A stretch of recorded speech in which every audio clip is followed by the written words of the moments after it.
সড়কের কোথাও কোমর, কোথাও বুক সমান পানি। চলাফেরা, কাজকর্ম সবই যেন থেমে গেছে পানির কারণে। কদিন ধরেই প্রাকৃতিক দুর্যোগের সঙ্গে লড়াই করছে থাইল্যান্ডবাসী। এতে হতাহত হয়েছেন অনেকে।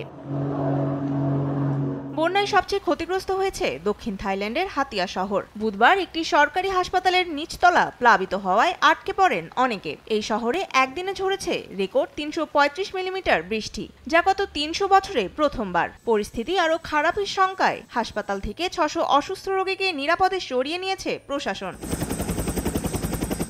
দেশটির স্বরাষ্ট্র মন্ত্রণালয়ের তথ্য মতে সংখলা প্রদেশ সহ দক্ষিণের ৯টি প্রদেশে ভয়াবহ বন্যায় ক্ষতিগ্রস্ত হয়েছেন ২৭ লাখেরও বেশি মানুষ এবং ৯,৮০,০০০-এর বেশি ঘর গৃহস্থলী।